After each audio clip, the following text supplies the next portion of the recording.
রাখাল Memorial shield ও এ division ফুটবলকে সামনে রেখে উমাকান্ত মাঠে বার পুজো করল কল্যাণ সমিতি। খেলাধুলার ঐতিহ্য ও ক্রীড়ার সুলভ মনোভাবকে আরও সুদৃঢ় করার লক্ষ্য নিয়ে কল্যাণ সমিতি প্রত্যেক বছরই ফুটবলের মৌসুম শুরু হওয়ার আগে বার পুজো করে থাকে। এই বছরও তার ব্যতিক্রম হয়নি। এই দিনের বার পুজোয় কল্যাণ সমিতির সদস্য সহ দলের কোচ ও ম্যানেজার উপস্থিত ছিলেন। কল্যাণ সমিতির ফুটবল দলের কোচ জানান, বিগত বছর কল্যাণ সমিতি দর্শকদের ভালো খেলা উপহার দিয়েছে, কিন্তু দুর্ভাগ্যের বিষয় দল চ্যাম্পিয়ন হতে পারেনি। এই বছরও দর্শকদের ভালো খেলা উপহার দেওয়ার লক্ষ্য নিয়ে কল্যাণ সমিতি দল গঠন করেছে। কল্যাণ সমিতির দলে এই বছর রাজ্যের খেলোয়াড় রয়েছে 6 জন এবং বহিরাজ্যের খেলোয়াড় রয়েছে 14 জন।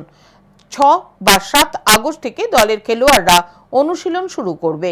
এই বছর চ্যাম্পিয়ন হওয়ার লক্ষ্য নিয়ে মাঠে নামবে কল্যাণ সমিতির খেলোয়াড়রা।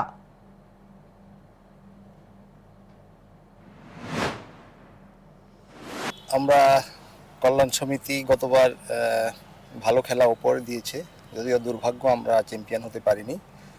তো কল্যাণ সমিতি যারা অফিসিয়াল আছেন তারা আপ্রাণ চেষ্টা করেছেন একটা ভালো টিম তৈরি করতে, এবং সঙ্গে ম্যানেজার।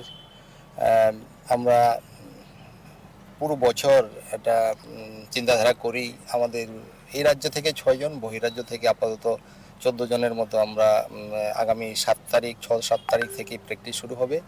তো গত বছর আপনারা দেখেছেন কল্যাণ সমিতি দর্শক ফুটবল প্রেমীদের কিছুটা হলো ভালো খেলা উপহার দিয়ে তাদের মন জয় করতে পেরেছে। তো আমরা এইবার সুশৃঙ্খলভাবে আরও কীভাবে দর্শকদের ভালো খেলা উপহার দেওয়া যায় সেটাই ক্লাব কর্মকর্তা এবং এই যে কোচ ম্যানেজার সঙ্গে আছেন আমরা চেষ্টা করব।